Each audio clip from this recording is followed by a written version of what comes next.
Good evening, race fans. I'm your host, Caden Reif, and welcome back to NASCAR on ESPN in the NASCAR Coca-Cola Cup Series. Here in 2009, we are all set to get the Cup season kicked off for good this time. It's the 51st annual Daytona 500 as we cap off Speed Weeks with a thrill, 100 laps of plate racing action coming your way in just a moment, and we got a long starting lineup to read off your way here today.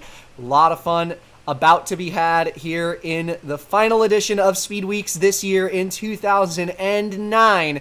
But all that said and done, gonna get you to the racetrack and read off said starting lineup as it's the rookie Justin Allgaier in the 84. Always so quick at these plate tracks, back in the Grand National Series for the last 3 years. He's now in the Cup Series with Red Bull, and he's on pole in the 84 in his first full Cup season. Not his first Cup start here today, making his first full trip around the calendar in Cup for Red Bull's team and Pontiac. To his outside, it's Jimmie Johnson, the 2004 Cup Series champion, in the number 48 in P2. Third place goes to Rogelio Lopez in the number 99, with Jeff Gordon in the 24, your defending Cup Series champion, in fourth place. Jamie McMurray is in the fifth position in the number 40, with Kevin Harvick in the 20 car in the sixth spot. Seventh goes to Kyle Busch in the 43, a nice run in duel number 1 for him. Casey Mears in the 28 for Yates starts this race in the 8th position.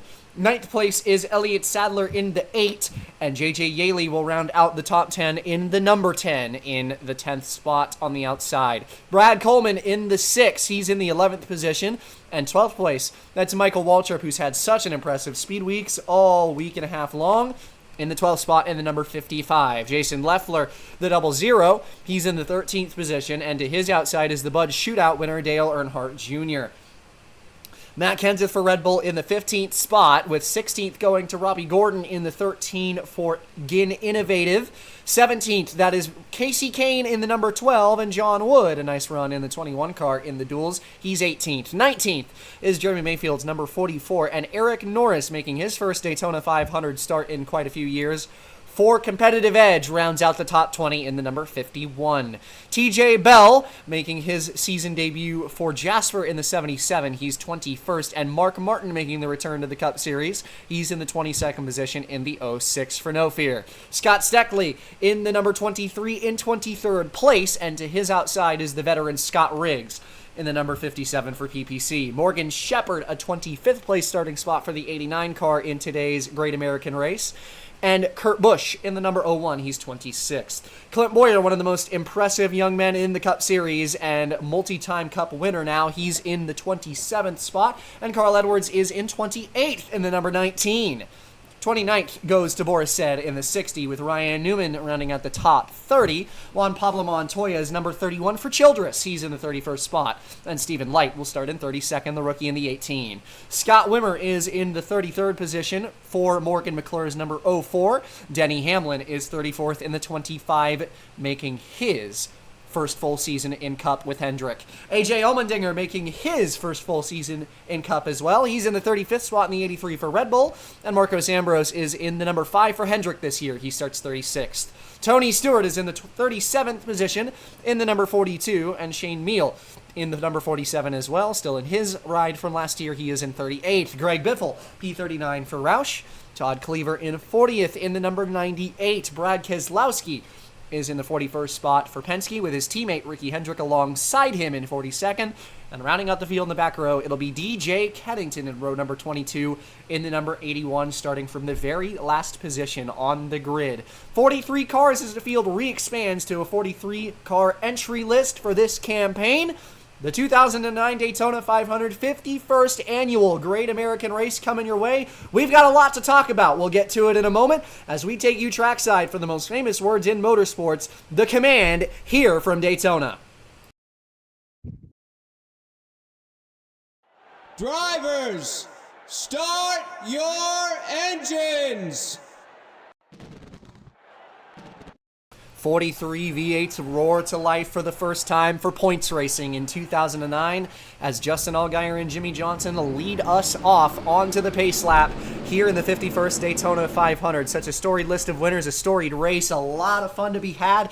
And Nate, there are more rookies full-time in this race than there have been in a lot of years past. There's a lot of young guns gunning for it here in Daytona. Could it be the day of a man with yellow stripes on the back of his race car here in Daytona?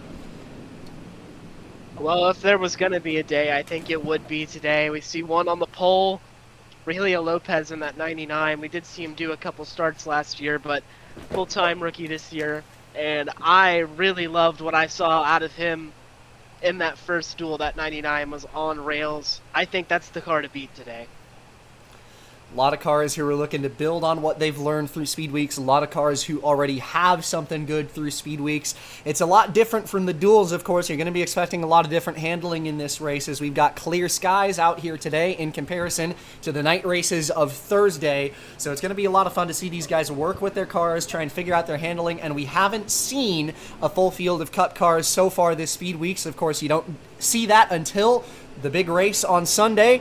It's going to be a lot of fun to see 43 cars navigate Daytona, and it's going to be a lot more energy in the pack as a result. But on pole, this young man, Justin Allgaier, has lit the Grand National scene ablaze on these kinds of racetracks. No surprise that he put it right up here at the first starting spot. Going to be hard to get around him, but a hungry pack of drivers coming towards the green flag. Allgaier leads us to it. The 2009 NASCAR Coca-Cola Cup Series season is underway as the 84 and 48 lead us out of the tri-oval and onto the first lap of the Daytona 500.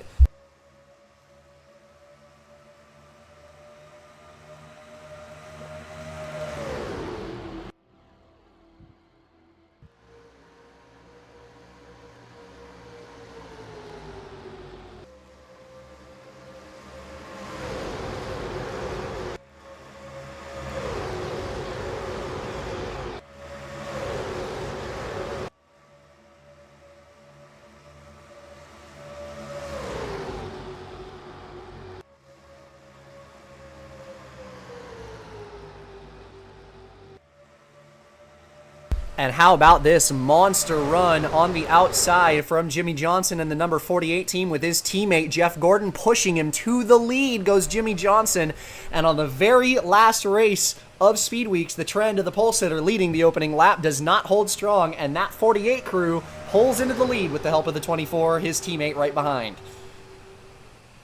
Yeah, and I believe going into this race, it's important to talk about just how good this plate package has been for Hendrick Motorsports. We saw Scott Wimmer win the 500 in the 5 car last year. Of course, this moved over to Morgan McClure, but Gordon able to win Daytona the last time around. This track has been so good to Hendrick Motorsports, and it's no surprise to see Jimmy Johnson leading this race early. 48 to the top spot. Allgaier behind in the 84 gets filtered up by Rogelio Lopez, and this 48 has pulled a gap all by himself out in the race lead here on Sunday. That race car looking so fast. Sits in the first position right now, the 99 of Lopez, who looks so good in the duels, pulling up to his back bumper on the inside. Got a Ford behind him in the form of McMurray as they head down the back straightaway. And this time down the backstretch, Rogelio Lopez, another of those cars that looked so quick. He's going to pull down to the bottom and try to make it the first lead change here on Sunday. Still too wide all the way through the field, as here comes the rookie in the 99. Lopez out to the lead. What I liked about that 99, and I think it's something that you're going to have to keep your eye on today to figure out which cars are the best in this field.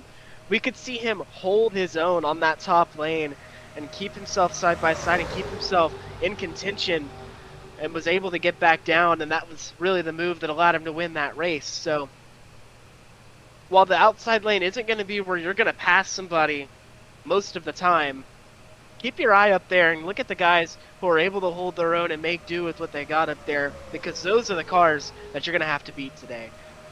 Lopez forced up the racetrack, and here comes Kyle Busch in the number 43 on the bottom. The two Petty cars, the 43 and the 44, actually had quite a bit of speed throughout the duels and speed weeks as a whole, so these guys have been pretty quick. However, they're going to get taken 3 wide, as here comes the 8 of Elliott Sadler getting aggressive with the nose early in this one. And Sadler in that 8 car is somebody that I'm really interested to see this year, because moving over to Childress from Red Bull and being joined by his teammate Montoya at Red Bull, not something you see very often, but it felt like that 83 team and Elliott had started to stagnate a little bit. But with a little bit of revitalization in that 8 team, I think we're going to see the Elliott Sadler that we saw 2-3 years ago running up, in the top 10, top 5 pretty frequently. Yeah, this is a rejuvenated driver and a rejuvenated team that needed a little bit of stability, a little bit of veteran leadership, and they've got it in the form of Sadler as he takes over that 8-car, new colors on that race car this year, of course. Another rookie leads a lap. That was the 6 of Brad Coleman, who had the lead at the stripe, getting underneath the Sadler down the back straightaway that last time, but a lot of 3 wide at the front of this field early in the going. Just lap number 6, and you're seeing 4 or 5 rows of this 3 wide at the front of this field, and it's opening up the opportunity for a lot of this field to shuffle around, a lot of guys to pick up some spots early here. We're seeing the 00 take over the lead. That is Jason Leffler for Gibbs Haas. And the 43's teammate, as Kyle Busch had taken the lead earlier, that's Jeremy Mayfield down on the bottom, with Matt Kenseth in the 17 up in second place now. Jason Leffler to lead his first lap of the Daytona 500 this time by. Yeah, if you're 3 wide back there, you're going to want to be careful, because if any one of those guys on the bottom or on the top lane, if anybody decides that they want to take that 4 wide and they want to push the issue, that's usually where you see wrecks at this place, because it's wide enough to handle 3 wide. 4 wide is a bit of a challenge. Yeah, we've seen quite a lot of incidents at this racetrack. Saw some a couple times last season. It was a pretty wreck-filled Daytona 500 for the 50th last year, and that's going to continue as Allgaier and the 31 of Montoya get together, and it's the big one on lap 7. Looks like Allgaier got through there fairly clean, but everybody behind has piled up down into turn 3 and 4. Kyle Busch's car destroyed, a car upside down. That's Rogelio Lopez. We're under caution Jimmy already. Johnson was caught up in that major accident down in turn 3. It looked like I said, they went 4 wide and it was on from there.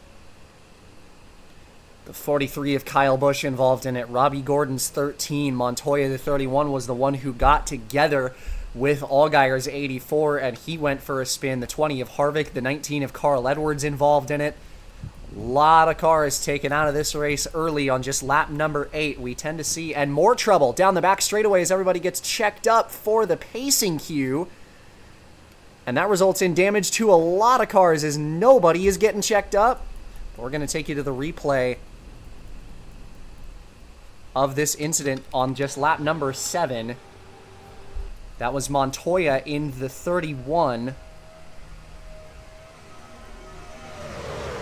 who got together with Justin Allgaier going into turn 3.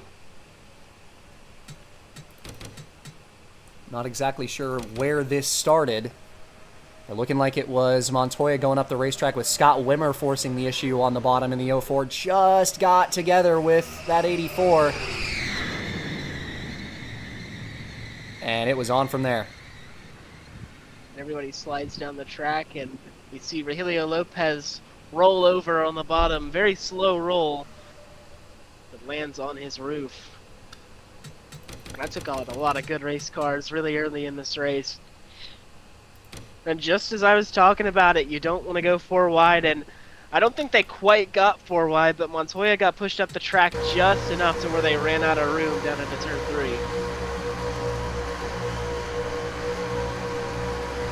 You can see Wimmer actually does not get into the 31. They just come together and they ran out of room. And everybody piles up behind. So under caution for the first time in the Daytona 500 as everybody brings it down pit road. A lot of cars with damage as a result of that wreck. Jason Leffler in the 00, I believe, stayed on the racetrack. So did the rest of this top 5. It's lap number 9 from the Daytona 500. A lot of cars involved in that incident. We're going to take you to intermission here in the 51st annual Great American Race. It's NASCAR on ESPN, and we'll be right back.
Back from intermission here at Daytona as we get set to go green this next time by. Jason Leffler, 00, the top 5 on the racetrack, all staying out under our initial caution period on just lap number 7, having our first big incident of the race and a good 10 cars taken out of the race this early.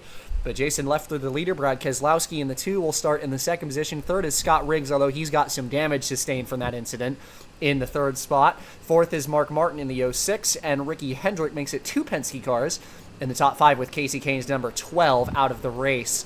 Matt Kenseth in the 17 is the first driver off of pit road after our first yellow flag. Going to probably see some more cars drop out due to minimum speed on this next restart, but it'll be lap number 12. About 25, maybe 30 clean cars in this field when we go back green.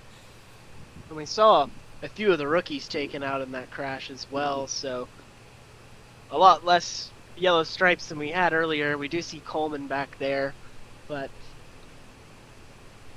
highly unfortunate for the rookies in that wreck. A lot of them were taken out in it. Allmendinger and Coleman still remain with fairly clean race cars. Green flag flies. Leffler off to the races as we take lap number 12. Just past 1/10 of the way into this Daytona 500. We've already seen the big one strike. Not a surprise. We've seen that happen at this racetrack a couple of times in the last couple of years, especially last year in 2008. We saw 3 separate accidents in the first 15 to 20 laps of that race that resulted in a good half of the field being taken out. But we're back up to speed. At least 15 of them in the lead pack as everybody splits up trying to find their way through. Top 2 break away from Riggs, who's got that dent on the front of his race car.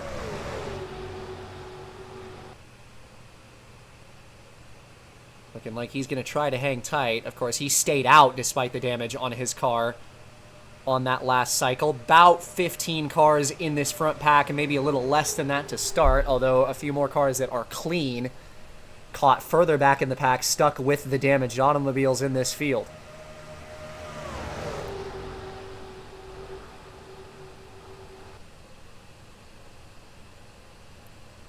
Leffler, the leader, out of turn number 2 down the backstretch. Keselowski in the 2 on his bumper.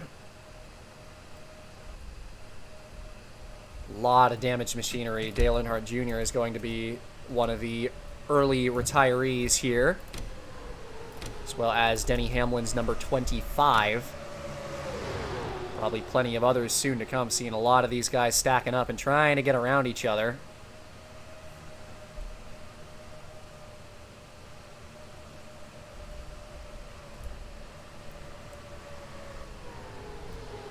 Wimmer in the number 04, another one of these cars that I believe has a fairly clean machine right now, but trapped back in traffic, as was Kurt Busch in the 01, who is one of the drivers that we didn't get to show the chance to show a replay of this 01. So we'd like to take a look back at what Kurt Busch did under this last caution period and the avoidance that he had to get around this wreck from the very back of the field on lap number 7. I mean, it was a complete smoke show for him, and he somehow, some way, found his way around it. We're going to look at the onboard camera here. You can see him about 10, 15 rows back on the outside here. And all of a sudden, the field comes apart.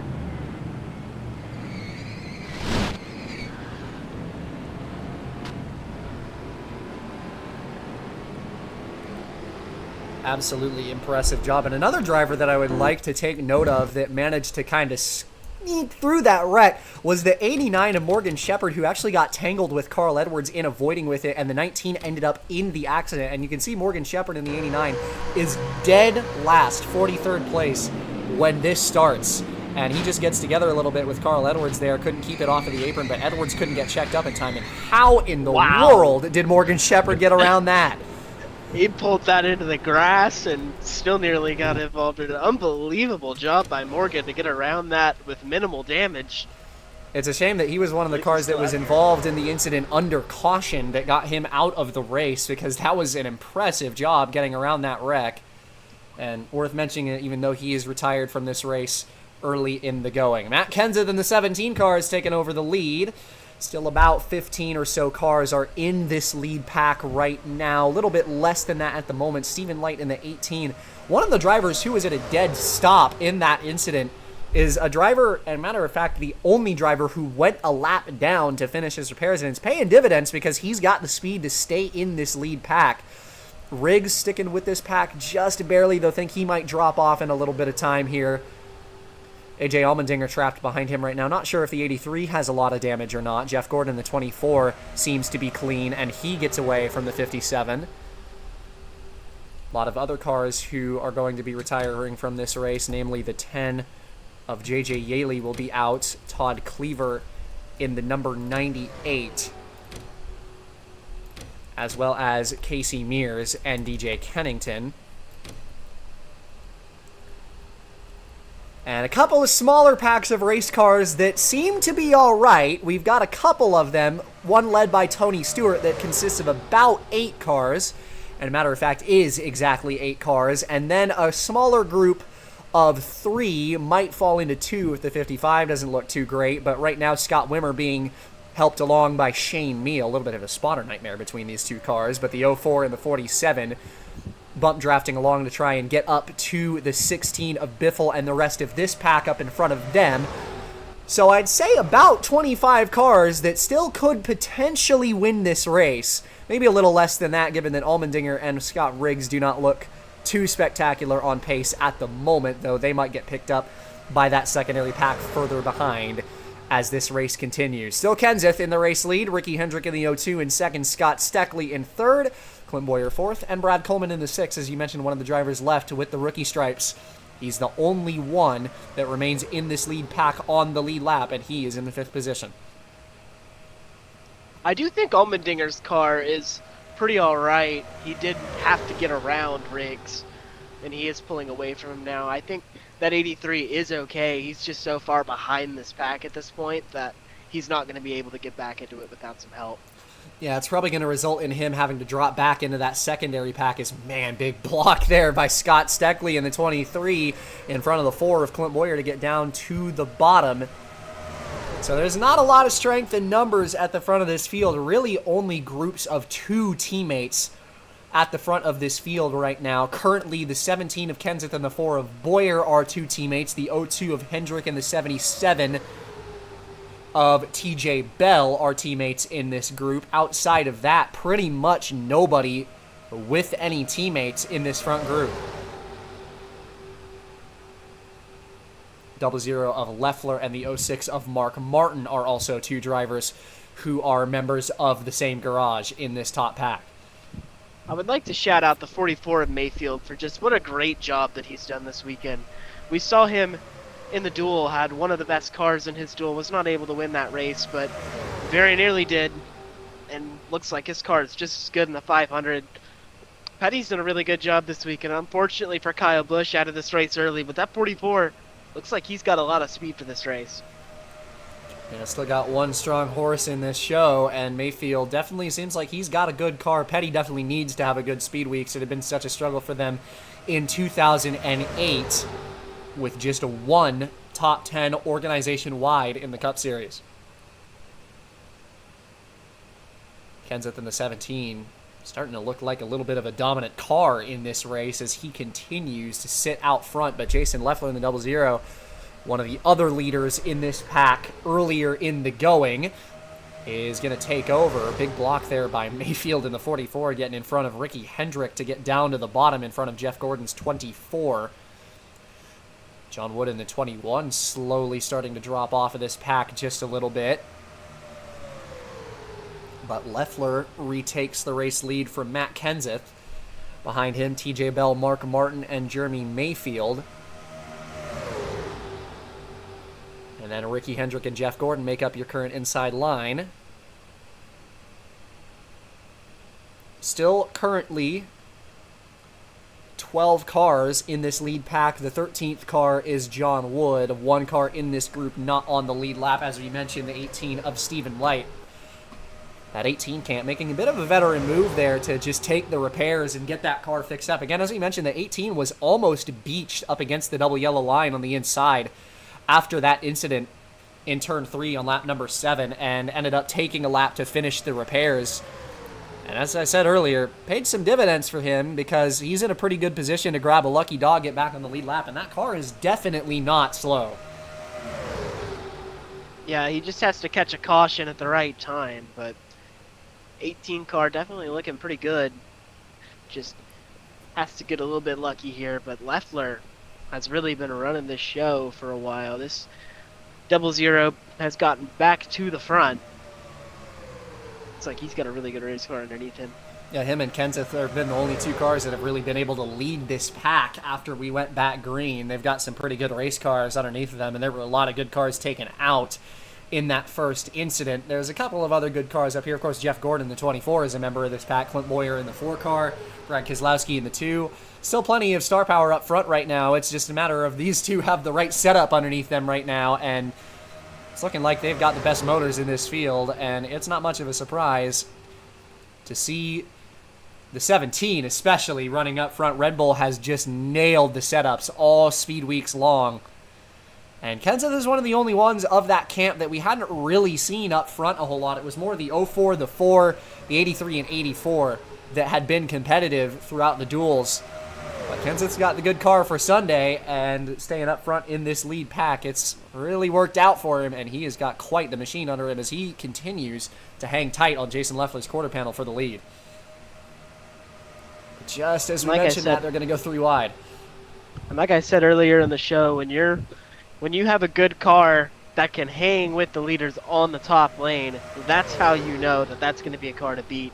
And that 17 has really been the best example of that so far. Of course, Jimmy Johnson was the only car in this race that was able to hang tight on the top, cleared for the lead on the initial start of this race as they're taking a little bit of a peek here down the back straightaway. They almost went 4 wide again. Jeff Gordon, the 24, was getting a little antsy to pick up some spots. And Ricky Hendrick in the 02 was kind of squeezing his teammate in the 77 a little bit as well. The 24 wasn't underneath him just yet. It was similar to what we saw that started the first big one in this race. But Gordon backs out of it, thinks better of it. Field stays together. Still Leffler in the lead. Would like to check up on our secondary pack, which has picked up the 83 and the 57. It's led by Marcos Ambrose in the 5 right now. This group of race cars that are all just as quick as the leaders right now are hoping to catch a yellow flag at some point in this race. You take a look at the gap between them and the leaders, currently 10 seconds to the lead pack.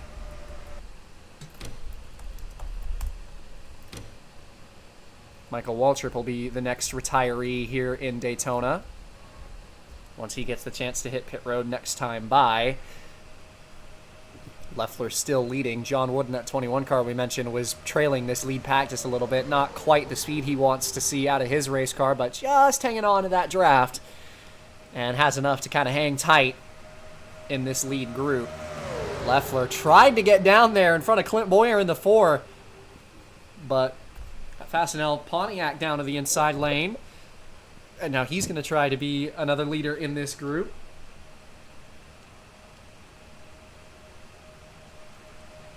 Help from Steckley in the 23, and Boyer takes over the top spot.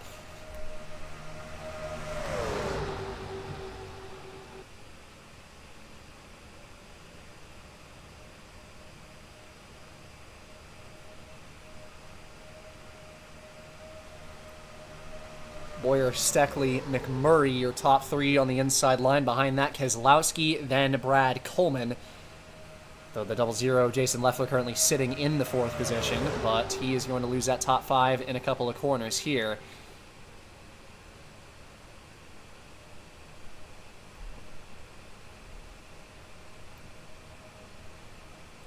And here comes Scott Steckley down to the inside. No help for the 23. He's going to pull down to the bottom.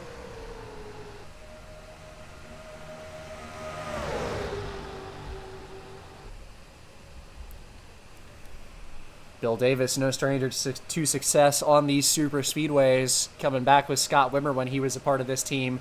A Daytona 500 win, a Talladega win. This team knows how to get around these super speedways, and Steckley has been pretty quick on him throughout his career in the Cup Series so far. And once again, 23 finds its way to the top of the table at Daytona. Keselowski with him on the bottom, but Clint Boyer in the 4 is going to be the next of these cars that's kind of got that motor on the outside lane to hang tough around the top.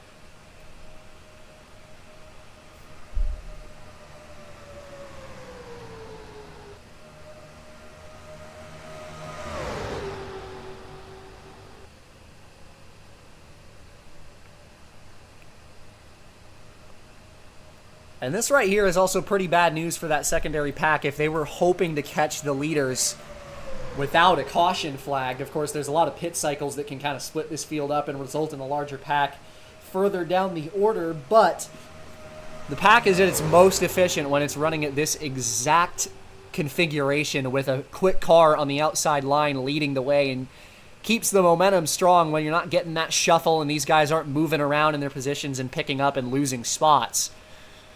So these guys are going to be laying down some of their best lap times of the race, configured exactly like this.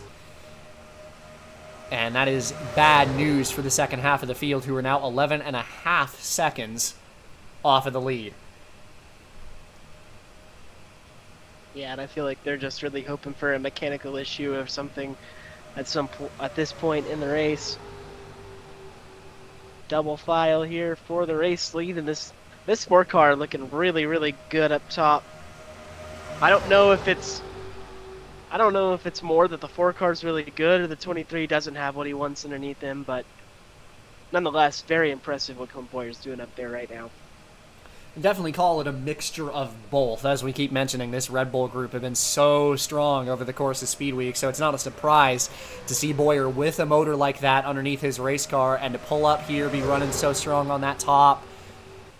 Of course, Steckley doesn't have the slowest car in the world, and in fact, he's been able to lead a couple of laps. That 23 has got the speed to be up front, at least for a little bit of time, but Boyer is showing him how it's done on that outside lane right now, and he's got a good help behind him. Of course, McMurray in the 40 has always been good at these super speedways, giving him a great push right now.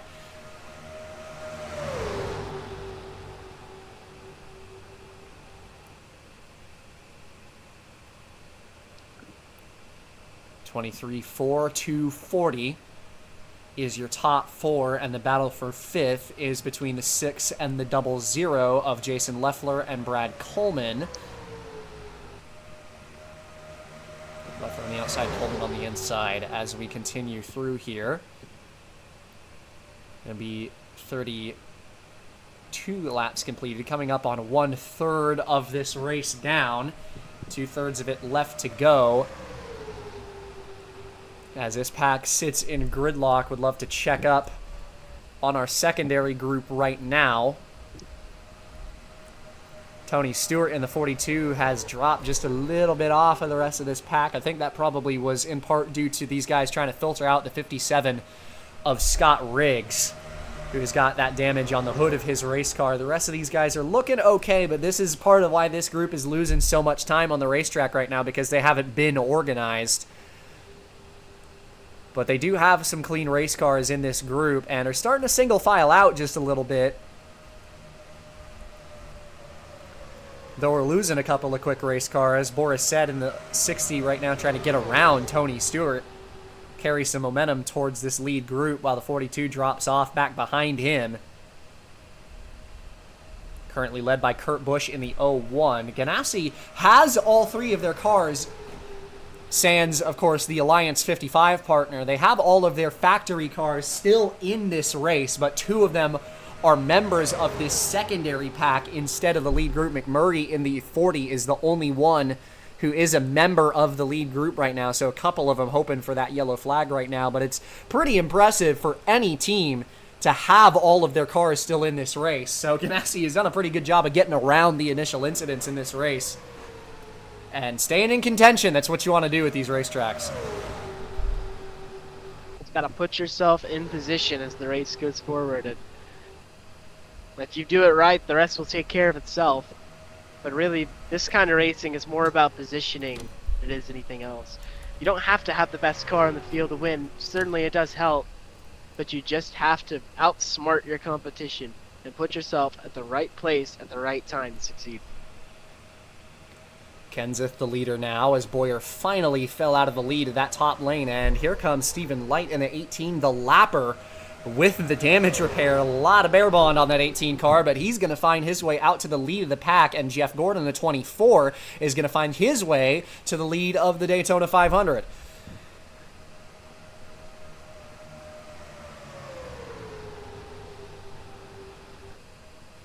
Jeff Gordon, winner of a duel number 2, started this race in the 4th position, pushed Jimmy Johnson to the lead early. 48 just retired from the race. Gordon continuing to soldier on.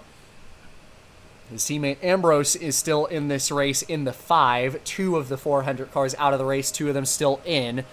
And Ambrose with a clean race car, but a member of that second pack. And as we were just talking about the front group being organized and the secondary group not being organized, the second group was single filed out for quite a bit there, and when we left them, that was how they were configured, and this front group has now been very disorganized since that front sort of gridlock split apart and everybody's been able to move around and try and pick up some spots. Let's put Gordon in the lead, but Coleman in the 6 is going to pull down to the bottom here. Takes Steckley in the 23 back with him, and John Wood in the 21, who was struggling for pace earlier in this run. He's finding his way into the top 5 as well.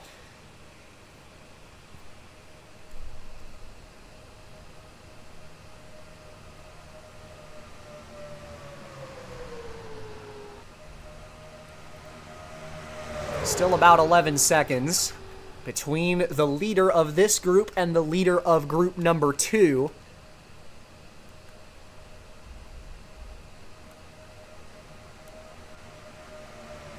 Coleman and Steckley at the front of the field. John Wood to 3rd. Ricky Hendrick in the 4th spot. Got a fellow Pontiac, the rival Matt Kenseth, in the 17. 5th in line on the bottom as the 24 starts to drop off on that outer line.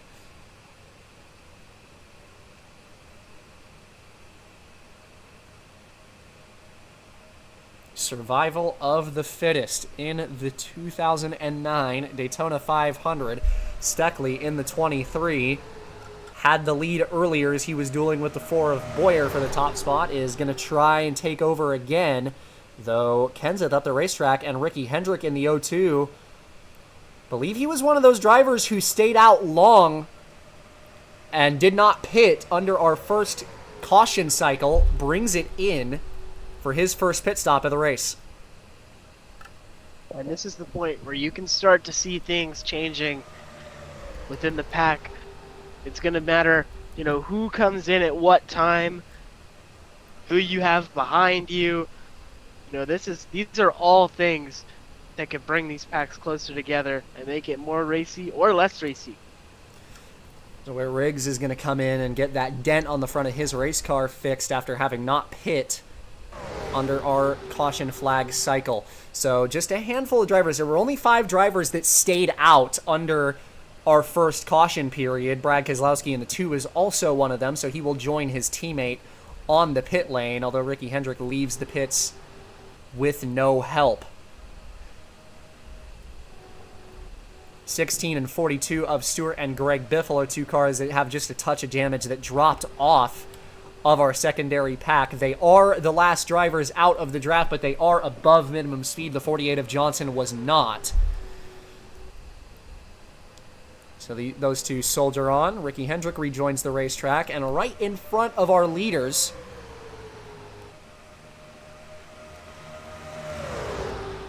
about a 35 to 40 lap run. Jason Leffler in the 00 next to pull down off of the racing surface, as he was one of the 5 that stayed out.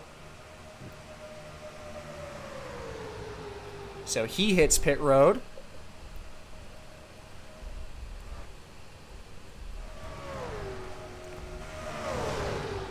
Two of Brad Keselowski getting back on the racing surface to join his teammate.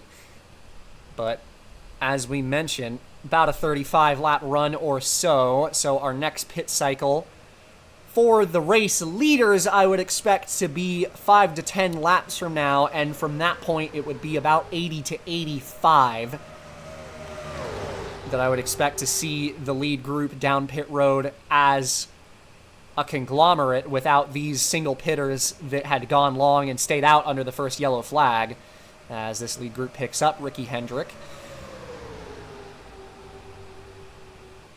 Mark Martin in the 06 pulls off, one of the last drivers who stayed out to bring it in for his first pit stop on fuel. And those guys who pit a little bit earlier are going to be expecting to track towards 75 or so on their pit cycle, so just a little bit earlier, but will still make it to the end on fuel. It's just a matter of how much time they're losing by being by themselves for a handful of laps, and you're seeing here Keselowski losing a good 3 seconds thanks to being on the racetrack by himself and having to pick up the lead pack to get back going.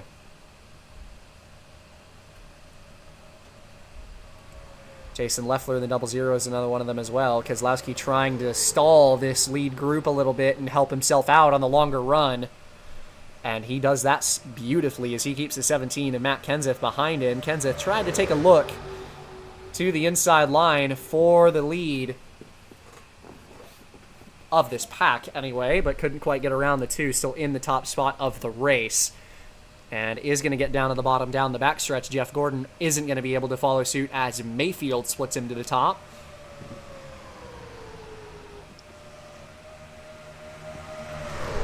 But just a handful of pitters so far, looking like we're going to see some more. Maybe not. McMurray getting a little bit tight there in the 40. Thought he was coming up because the 44 might have been planning on pitting, but looking like he just really pushed wide coming out of turn number 4 there. Did well not to hit that outside line with Jeff Gordon in the 24 up around his top side. But that results in the rest of this pack going 3 wide right as they're catching the 00 and 06, the 2 teammates who executed that pit stop a little better than the 2 in the 02 did, because they left the pits together and they're going to go side by side and force Kenseth and Mayfield to check up for them going into 3, while Mayfield is going to take this opportunity to try and get the lead.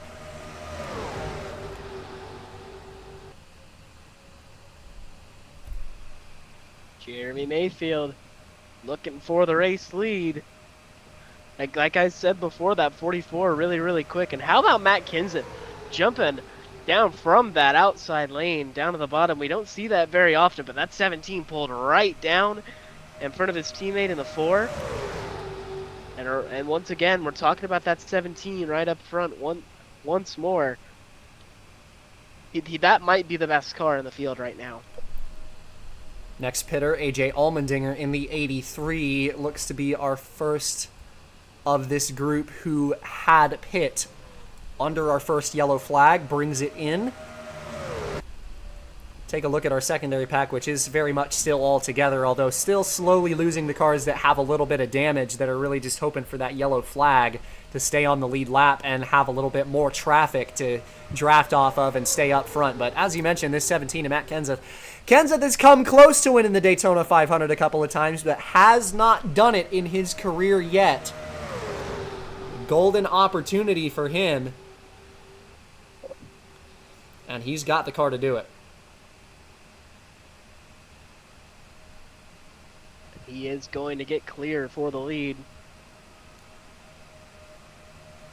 See TJ Bell in that 77 on the bottom lane. We haven't talked about him much today, but I have seen him at the front on numerous occasions as he pushes tight there, and they're going to go 3 wide. Boyer's going to go down to the pits, and so is Jeff Gordon, Matt Kenseth, the leader, and John Wood. And now comes the money stop here as everybody tries to get their race cars together. The first of 2. Every stop at this racetrack is a money stop under green flag conditions. So Mayfield back out to the lead. TJ Bell second, as our main boys, who are on the same page in terms of strategy, are going to start to bring it down pit lane for tires and fuel here. See who elects to come down this time by.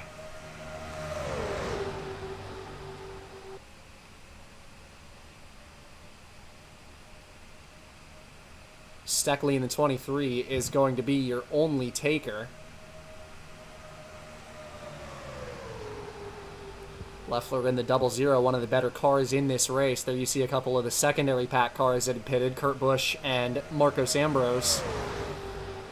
Getting onto the racetrack in tune. Jeff Gordon, not a great pit stop for the 24. On the other side of the card, a fantastic pit stop for Clint Bowyer, who's a long way in front of his teammate. Not a lot of unity leaving pit road here for this first group. Coleman gets into the back of the 24! And Gordon and Coleman somehow keep it straight. But Coleman was trying to go for a move, and the 24 was just there. I don't think Gordon could have gone anywhere. But Coleman trying to make a move, and nearly an accident. And that is a disaster for both parties, as Coleman's going to have a big dent in the front of his car, hoping he's not got radiator damage, and Jeff Gordon now has to nurse a dent on the right rear after that collision on the backstretch.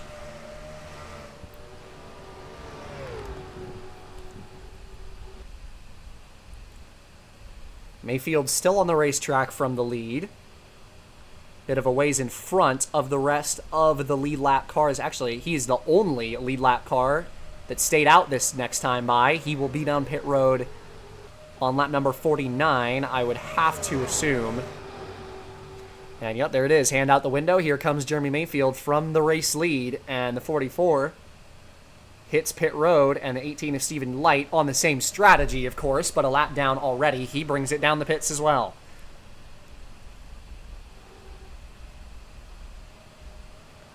So currently Steckley the best out of pit road. Bowyer side by side with the 00 of Jason Leffler, who him and Mark Martin did a great job executing that pit stop.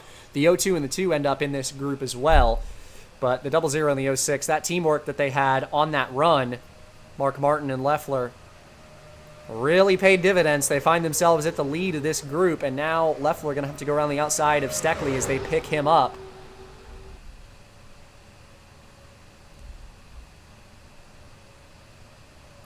Coleman back on the racetrack as well in the 6. Looking like he's all right in terms of speed, I would have to think. It's looking like he'll be okay. We'll see if he hangs tight with this group. As Leffler, he's going to block the 00, try to keep him in line. And did so.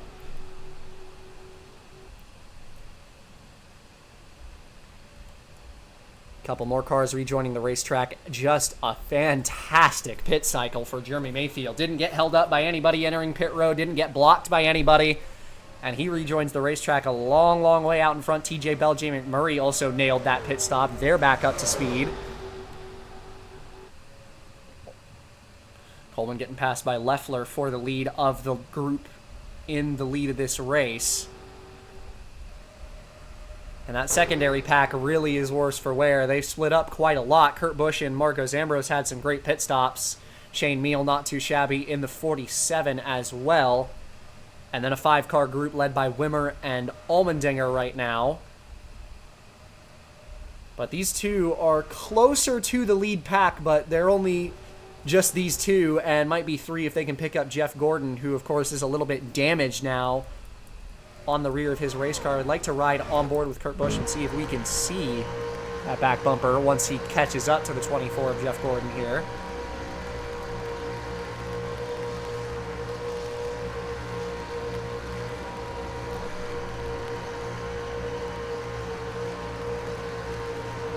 Little bit bent up on the rear, but not as bad as you might have expected. So it'll remain to be seen if Gordon in the 24 ends up sticking with the 01 and the 5, or if that damage is too much for him to overcome. He is still meeting minimum speed, as Ambrose is going to try to help his teammate out, get that 24 up to speed. Yeah, I think that 01 and the 5 are both fine. They're just out of this lead draft, so it doesn't really matter. But if these two end up getting into the main pack with something happening, those are cars that I think would be capable of competing up here. Scott Riggs in the 57 as we encounter our first lap traffic of the race up in front of Stephen Light, the 18, who would like to get around this 57 in a hurry. But Riggs is going to put the block on him, and now they're dueling for the lucky dog position as Stephen Light, who is hoping to catch that lucky dog and get back on the lead lap, gets blocked by Riggs, who has been a little bit off pace thanks to the damage to the nose of his car. He got that pit stop, not sure how much it helped. But how about this? TJ Bell already has been in the lead in front of the 44, was following the 18 of Light, who is leading this group. Jasper, their one and only win in the Cup Series as an organization, coming at this very racetrack. It was in the summer in 2006. Todd Bodine taking his maiden and only Cup Series career victory.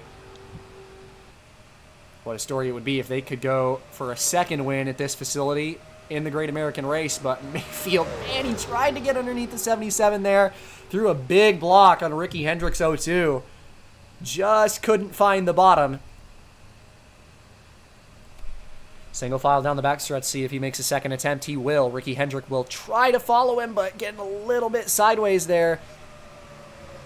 And instead decides to go with his teammate on the top.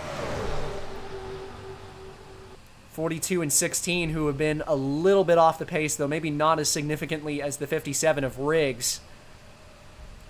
Been drafting together for a while. They're up in front of this lead pack now.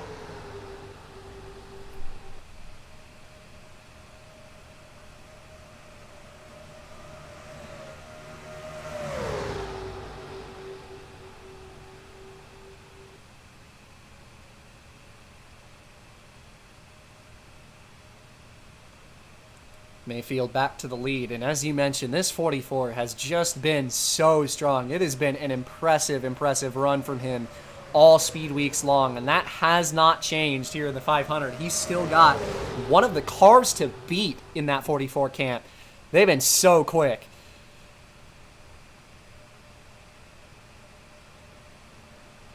Biffle in the 16, the 42 of Tony Stewart getting lapped by this top pack, and this front group continues to grow in numbers. Clint Boyer in the 4 with his teammate Kenseth behind him takes over the top spot,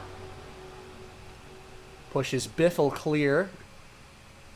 Interesting to note that this 57 of Riggs with the repaired damage is here, but the car that passed him, AJ Allmendinger, is not, so it must have been a bad stop for him, but really good for Riggs because he's able to repair that damage and compete right up at the front with these guys. This has not been too bad. Yeah, looking like that race car is just about hanging on.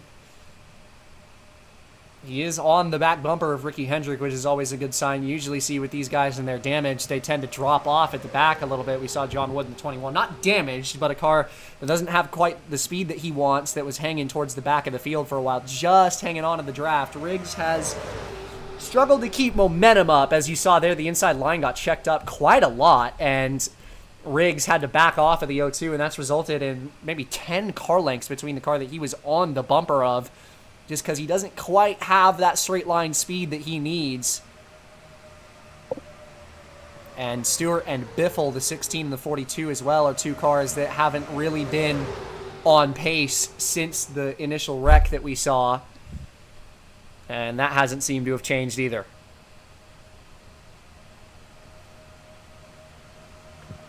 And Mayfield in the 44. This is a bad break for him, as we were just talking about how good of a race car he has. He's gotten caught behind the 16 of Greg Biffle here, who, as we keep talking about, just hasn't really been on pace. He's going to have to settle for just shoving him back into this lead pack, or at least as close as he can get him. Nope, going to go around the outside of the 16 down the backstretch here. Keselowski's going to hang with him. Steckley might try to go to the inside. It's kind of a conundrum here for these exact three cars, the 44, the 2, and the 23. Trying to figure out just what to do with the 16 of Biffle.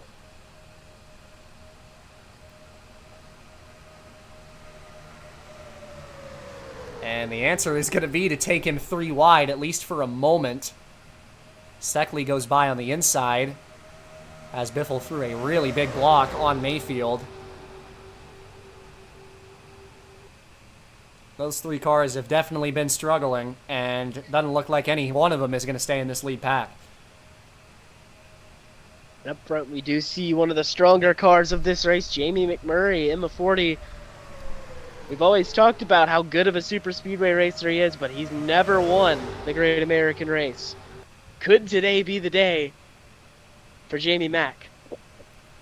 There are a lot of drivers looking for some important wins in this field. Jamie McMurray in the 40 looking for his first win since the 2007 season. Ricky Hendrick in the 02 looking for his first since, I believe, 2005. Jason Leffler would be his first career win. John Wood his first. Steckley his first. TJ Bell his first. 6 of Coleman looking for his first John career Wood win. actually does have a correct, career win Bristol. at Bristol. In that 21 car would be looking for his first win since, when was that? 2005, 2006? Was quite a long time ago either way. Keselowski looking for win number 3, I believe, in the Cup Series. Matt Kenseth looking for his first Daytona 500. Mark Martin, his first Daytona 500. Jeremy Mayfield looking for a first career Daytona 500. Has a couple of Cup Series wins to his name, of course. There are a lot of guys up front. And look at this racing up front. 3 wide at the front of the field as TJ Bell taking advantage, going all the way to the bottom. He takes away the lead. And this front pack's starting to get a little aggressive as this run continues. And as we've talked about all Speed Weeks, I'll say it again. How about them Pontiacs? They have unbelievably been so fast this weekend.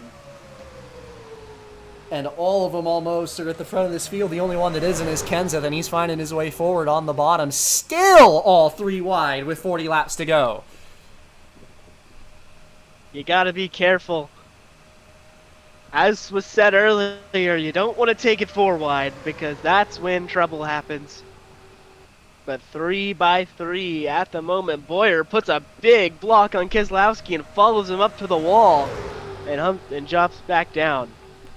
Putting some blocks on the Penske boys. There's 3 of them in the lead pack. The 02, the 2, the 77. That's the most strength in numbers anybody in this front group has. 39 laps to go is your count as we slowly approach what will be our final pit stop from probably about lap 70 to lap 80 would be that final window for this lead group.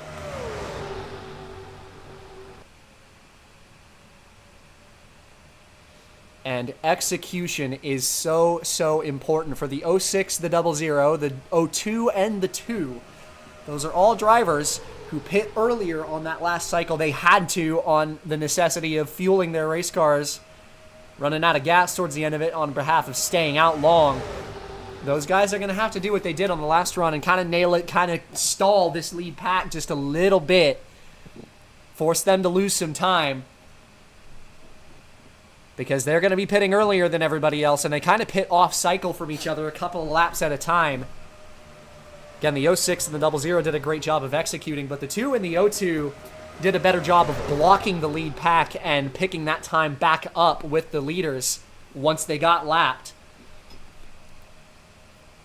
So I would expect to see these guys pit early and have to work together again if they want to remain within a chance of winning this race. And of course, we still have yet to see a single mechanical failure in this race. 100 laps here in Daytona. There's still over 30 of them left to go. One caution could put a good 5 to 10 cars back in this race.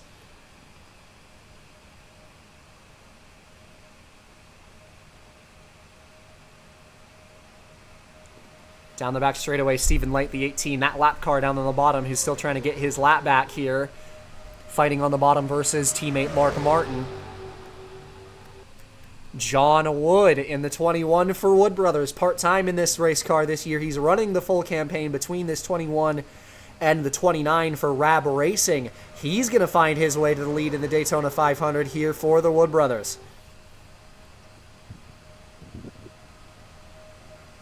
And at this rate, you're going to start seeing the rest of the pit stops fairly soon, I believe, in the next 10 to 15 laps. So you got to start thinking about how you're going to get down there and how you're going to make this money stop happen, because we've seen a couple cars within this main pack kind of jump into it from where they weren't before. So definitely an opportunity for a couple guys to put themselves in contention for the Daytona 500 win that aren't already here.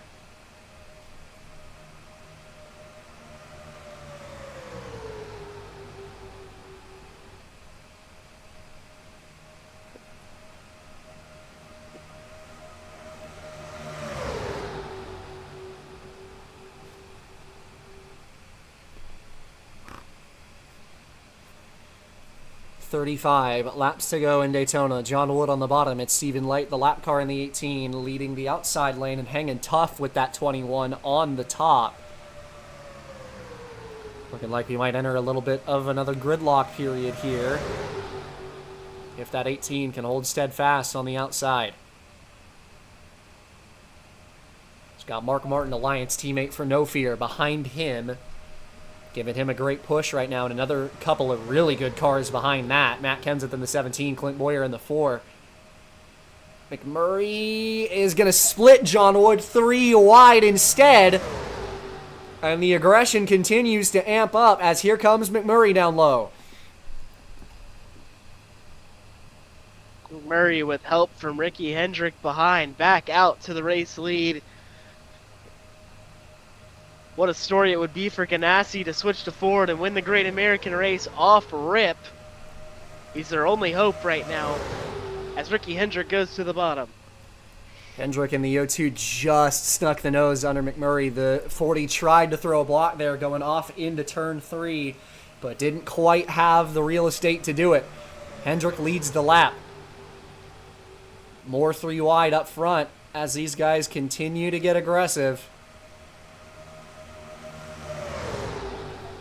All 3 wide up front.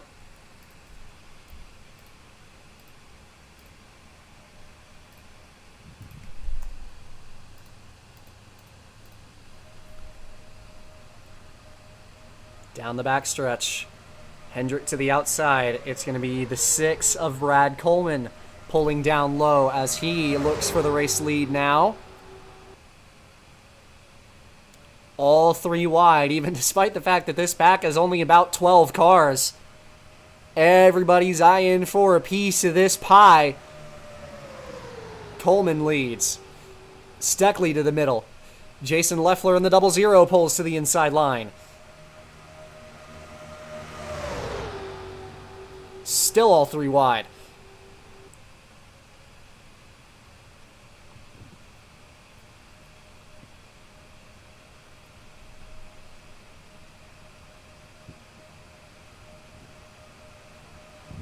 Getting tight down the backstretch, a real tight mix.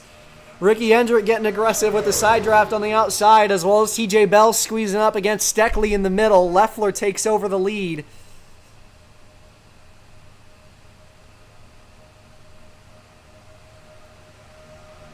Bell behind him, Brad Keselowski in the 2, third in line on the bottom. Steckley with a huge push from Kenseth.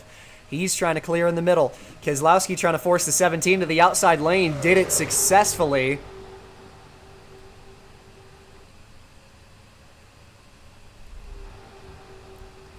Still over half a lap to the next cars, which is Wimmer and company in that second pack. That's still a much smaller group there. A matter of fact, there are currently 3 packs as the 57, 42, and 16, thanks to the size of this tiny little group of Kurt Busch, Marcos Ambrose, and Jeff Gordon is staying with this group.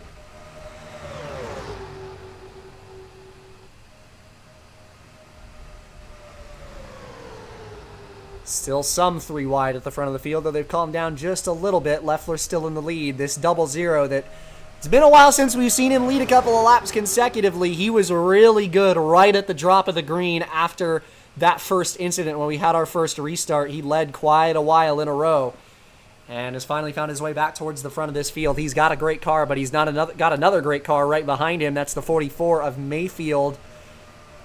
Mark Martin in the 06 trying to force the 44 to the top, and does. So it's going to be 3 Gibbs-affiliated cars in a line now up at the front of the field, with 30 coming to just 29 laps to go in Daytona as this final pit cycle starts to loom.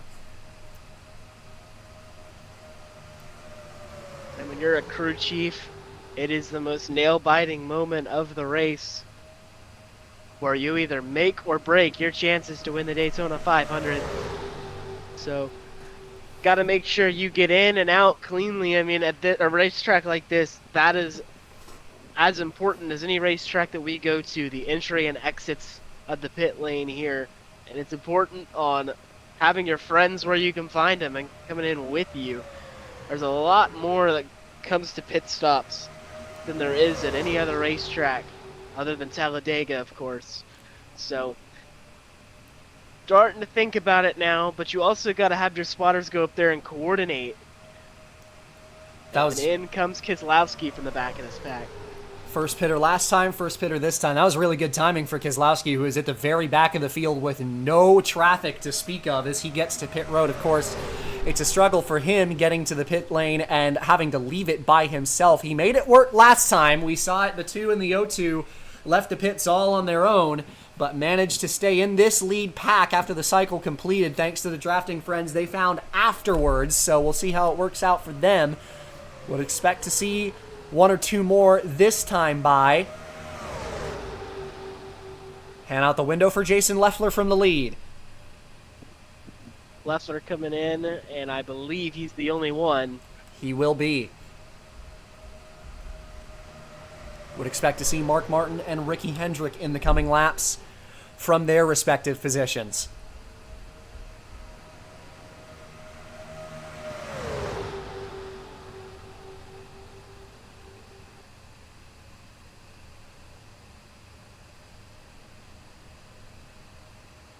Down the back straightaway they go. McMurray now the race leader. Brad Keselowski rejoining the racetrack up in front of the top pack.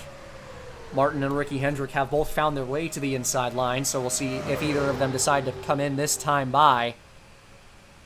Looking like that answer is no.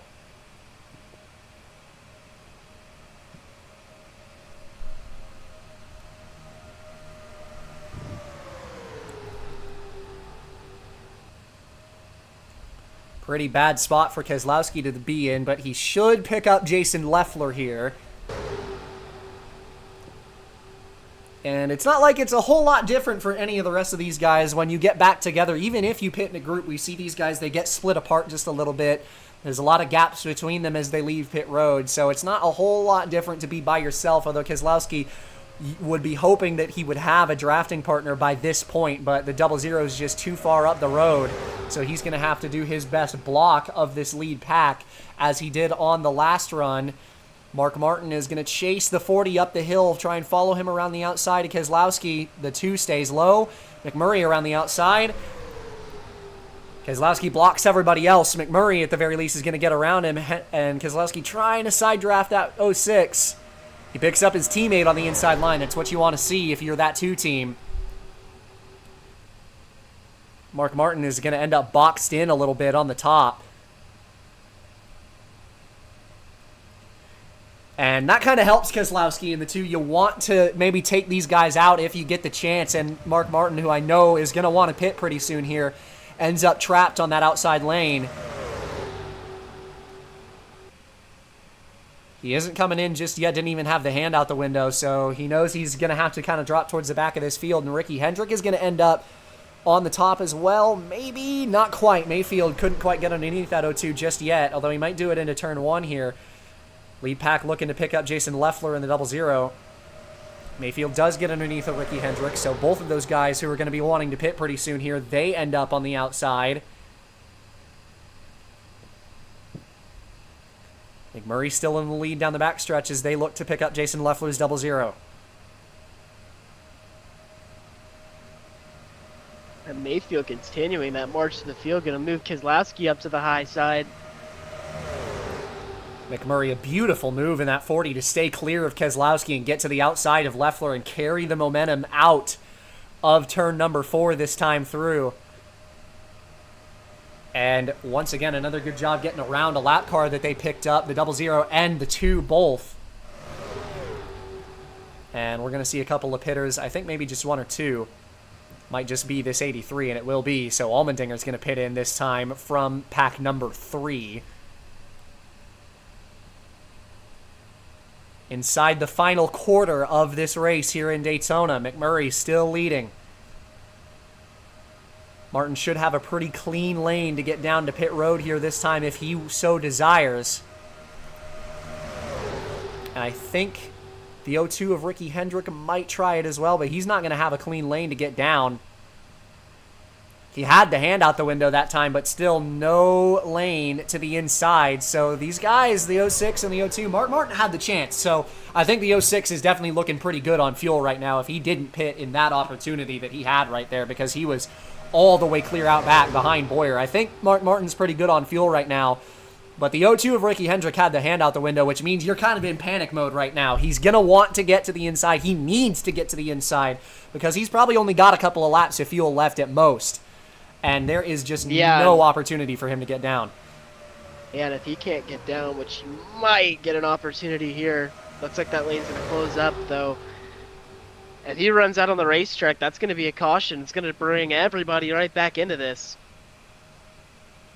Second straight time he couldn't get to the inside. Coleman in the 6. And John Wood in the 21 behind him. He is finally clear to the bottom this time by. He's just got to hope he's got enough fuel to get around. And actually, in a weird way, it's going to help him out, providing he makes it to the pits this time, which I'm fairly certain he's going to, is that this 0-2 actually stays with the lead pack for longer and loses less time by pitting by himself. So that's really going to help him out a little bit here. His teammate Keselowski right behind him. He is definitely starting to run out of fuel coming out of turn 4 here. I think he's out. It didn't end up the worst for him because he's still here, but definitely ran low there. Pretty lucky that was the time he got down. Sputters to the pits, and this race will stay green. And his pit box is quite early as well. Yeah. Really hurt the 6 of Coleman, who had to get checked up behind Keselowski's number 2, who was going around him. And I think Coleman might be about to lose this lead pack as a result. Yeah, I mean, this might end Coleman's chances here, but still a pit stop to go. 20 laps left in the Daytona 500. It's still anybody's game. Mark Martin's got the hand out the window. He's going to come down pit road. Coleman is going to stay on the racetrack, hoping he can catch a whiff of the draft from the lead pack, but he's definitely losing some time now. He's going to have to nail the pit stop if he wants to stay within a chance. Ricky Hendrick getting back on the racetrack in the 0-2.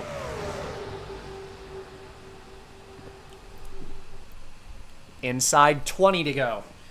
And the big thing that you have to think about for the guys who are still on this racetrack and this pit stop that's coming up for them is it'll be just a touch shorter on fuel because they won't have to fill up quite as much by going longer. That's going to gain them some time here. None of them have come down pit road yet, and it doesn't look like that's going to change this time by. I would expect them to come down 2 or 3 more times from this, maybe a little bit sooner. Coleman's still on the racetrack in the 6. These guys looking to pick up Ricky Hendricks, number 02. Mark Martin getting back on the racetrack.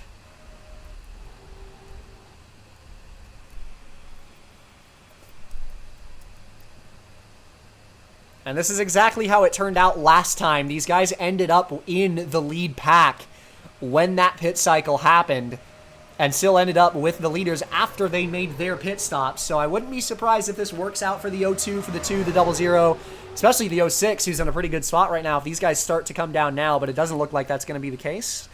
Never mind. Here comes the 18, Stephen Light, the lapper in this lead group, brings it to pit road. So that might help out the 06 just a little bit, and if him and Stephen Light end up in the same position, though I think the 06 has probably lost just a little bit too much time being by himself. But it was a great pit stop for Mark Martin, who was a long way in front of this pack, rejoining the racetrack. Depending on the pit pattern that they have, it may still work out for the 06 if we get some more individual pitting instead of the whole group coming in at once. It still could work out for this 06 team, but still yet to see what it's going to look like. I would expect to see those pit stops pretty soon. Boyer's going to come in. And Boyer will be the first of the drivers who is on the long cycle to bring it in from the lead pack. He is the only one to do so of the lead group. Kenseth in the 17 in the lead. Steckley behind him. He's going to have to go around the outside. Mark Martin did a good job of parking the bus, and the leaders got too caught up in racing each other for the top spot to find a way around him. Lucky break for the 06. Checks this pack up just a little bit more. And now I would not be surprised to see some more takers. Couple of hands out the window here. Looking like Mayfield in the 44 might be one of them. No, it'll be the 21 of John Wood, and only the 21. And there you see the first pit stop. That was the 47 of Shane Meal, who cuts a couple of seconds off of his pit stop that time through.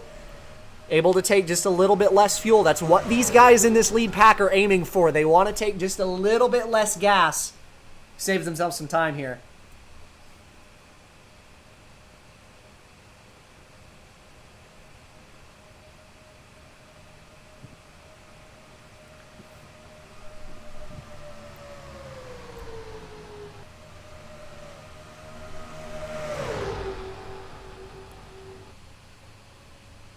Still no main takers from the lead pack, it looks like. Never mind. TJ Bell, 77, will be the next to peel off. It's just this one-at-a-time game. These guys are playing chicken right now with this fuel game.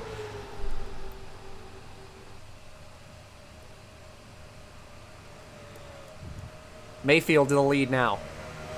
18 of Stephen Light up the road for the leaders. Feels like these guys are really just seeing how low they can get the number before they come in to shorten that pit stop as much as possible. But you don't want to do that for too long and have what happened to Ricky Hendrick happen a little bit earlier in the lap, and that really screw you up. Couple more hands out the window. I was going to say, I think you'd have to expect a couple cars at least, and we're going to see McMurray, 3 of them this time. McMurray, Kenseth, and Scott Steckley. 3 cars. First we've seen multiple take at the same time. And again, these guys are going to have about 3 seconds of a shorter pit stop here.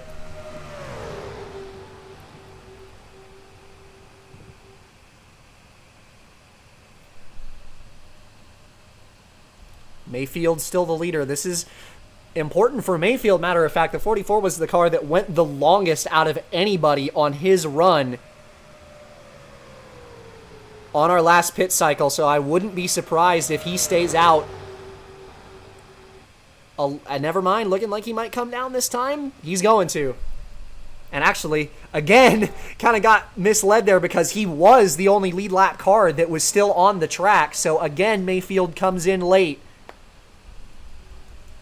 Race off a pit road being led by McMurray, Kenseth, Scott Steckley, TJ Bell closing up on them, and they are a fair long way in front of Clint Bowyer in the 4, who leads this secondary pack of the drivers who had to fuel for a little bit longer. But these guys up front do not have strength in numbers, but they are a long way in front. I don't know if it'll be enough to stay in the lead before the race ends. I mean, if these guys get slowed up, though, it could be a really big issue for them to get back to those guys that just pitted. They don't necessarily have the strength in numbers that this group has, but it really isn't that far off. If they race each other too much, they still may not get there. That's a long way. The 40 and the 17 are up to speed. It's McMurray and Kenseth. Jeremy Mayfield rejoining the racetrack as well in the 44. 2 cars behind the 40 and the 17. That's Steckley, TJ Bell. John Wood is the last of this group, as Clint Bowyer is going to look to take him to the bottom into turn 3, is going to get past him without an issue. It'll be 11 to go at the line here in the Daytona 500. And now you start thinking about who is going to win this race. They're side by side up here between McMurray and Kenseth. As Mayfield is still out front and is up to speed. I think it is far too much of a gap. Mayfield. They are 7 seconds off of the leaders and running a fair amount quicker. I would say about a second a lap faster, maybe a little less than that. If they're going to get here, it's going to be right at the end of this race. 3 cars in the lead group now, providing Mayfield can hang on to the back bumper of the 17 and the 40.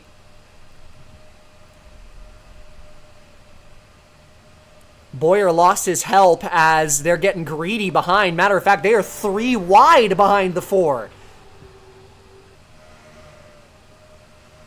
And this is really going to hurt them and their chances of being able to get to these guys. I mean, Bowyer now pulling away. I'm not sure they're going to have enough time, as these 3 up front could be the ones to decide it. Running out of time. 10 coming to 9 laps to go in the Daytona 500. They are not catching any more, especially not with them dueling behind Bowyer, who I'm sure is not enjoying what he's seeing in his mirror right now. Mayfield looking for second on Matt Kenseth.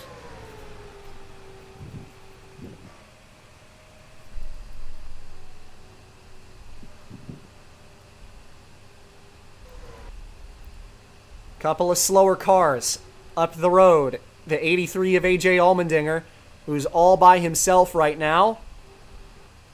Bowyer picks his help back up, but he is about equal on lap time with the leaders at this point, who are now running in the 46s. They're going to need a caution, which we have not seen since lap number 7 of this race. Mayfield in the 44 down to the bottom versus McMurray. He takes away the lead. Matt Kenseth looking to the inside now. As these 3 do their little shuffle, they've got enough of a gap at this point to where I don't think that they really have to worry. If these guys are able to pick up the 77 and 23 in front, they may be able to gain a little bit quicker, but I just don't think that there's enough time in this race. Gap's down to 5.5 seconds. But they are definitely running out of time, but the leaders are dueling for the Daytona 500 win. Kenseth in the lead, McMurray down to the bottom. Mayfield trying to figure out which way to go. And what isn't helpful for that pack of cars trying to catch is these are 3 of the strongest cars in the race. 17, 40, and 44 have been up front more than almost anybody in this field, so those are not 3 easy cars to catch. They do have a lap car in the form of Allmendinger who could play some trouble for the leaders, and he is meeting minimum speed. So might cost him a little bit of time. Bowyer in the draft of the 77 and the 23. If they're going to get there, they're going to have to make quick work. It's down to 4 seconds.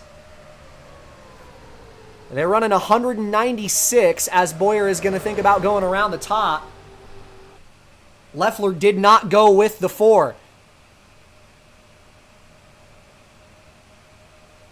Oh, Bowyer got blocked. Bowyer got blocked by the slow traffic. And that's going to slow these guys down significantly. But it may balance out because they have 2 more cars with them at speed in the draft. This could be helpful. It'll be 5 to go. These guys had been catching, once they got the draft of the 77 and the 23, they had been catching at a rate of about a second per lap. They are under 5 seconds. Not all the way back up to speed just yet. This lap will still be a little bit faster, but they're going to lose just a little bit of time. They're down to 3 seconds. The leaders are closing in on Allmendinger and are side by side while doing so as they enter the tri-oval. Allmendinger is going to cost his teammate a little bit of time here. This could happen. Yeah, definitely not over yet. 5 laps to go. Deckley out in front of this group. They're going to have to cooperate with each other and not go 3 wide. I think more importantly, they need the 23 out of the lead because Steckley hasn't really been on pace in comparison to some of these guys over the course of this run, and they haven't been able to do that yet. Yeah, 06 has definitely been a little faster, and I think this 18, the Gibbs car, hasn't been on the lead lap, but has been just as fast as the leaders today, or you get the 4 back up there. They're definitely gaining. You can see when the camera switches over, you're finally starting to see them in the frame. 4 to go. Gap is under 3 seconds. The 18 of Stephen Light, who has been one of the quicker cars in this race, finds his way to the lead of this group. He's going to take Bowyer and Ricky Hendrick, 2 other pretty quick cars. Leffler in the 00 is going to try to jump down in front of Keselowski. He's been pretty quick, and he finds his way to the inside. Are they going to have enough time? It'll be 3 laps to go. They're going to have to make up a little bit under a second a lap, but they have been that fast. And there are 2 more lap cars that have been even slower than the 83. That's Ryan Newman and Scott Riggs, who are up the road coming to 3 to go with Mayfield in the lead of the Daytona 500. Mayfield trying to block the 40 and the 17. Side by side for second behind Mayfield. And it's really going to matter to see these 2 cars in front, 57-38. How are they going to negotiate them? Who's going to get stuck behind, and how much is it going to cost them? And these 2 lappers are still side by side in front of the leaders, and that's going to check everybody up.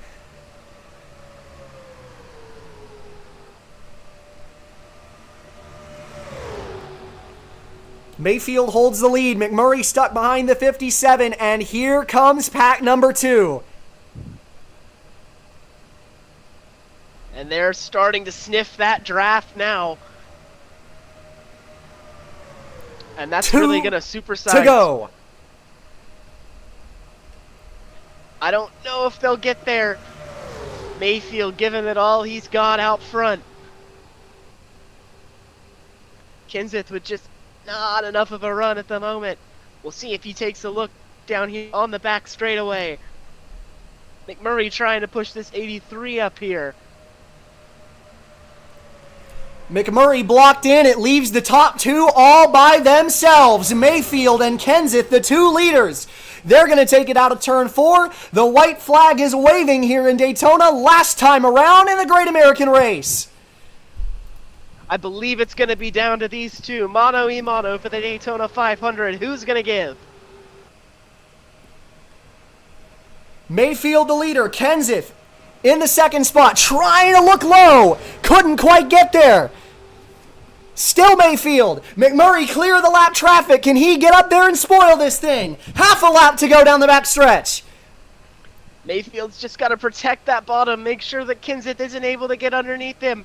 If he gets through turn 4, I think he's got it made. Here comes Kenseth! And Kenseth to the bottom! Holdfield catching up behind. Kenseth with the help. Can McMurray spoil it? Here comes the 17 on the bottom. Does McMurray have the run? Trying to take it to the inside. Kenseth to the outside. Down to the checkered flag of the Daytona 500. McMurray and Kenseth. Kenseth wins it. Matt Kenseth and Red Bull Racing, such a good team for the entirety of the Speed Weeks, go to victory lane in the 500. Heartbreak for Mayfield, who was a half a lap away. But Matt Kenseth, who had such a long winless streak going into last year, finally reaches the peak with Red Bull Racing, and he goes to victory lane in NASCAR's biggest race. Matt Kenseth, the winner of the 2009 Daytona 500. McMurray so close and Mayfield so close. That secondary pack needed just 1 or 2 more laps to be in the mix for the win at the end of that race. But let's take a look one more time at the move that did it.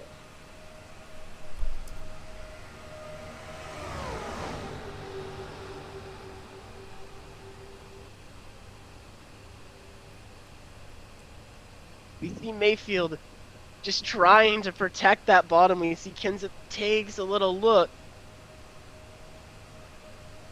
And really, if he just could have held on another 2 seconds on the bottom lane, Mayfield probably wins that race.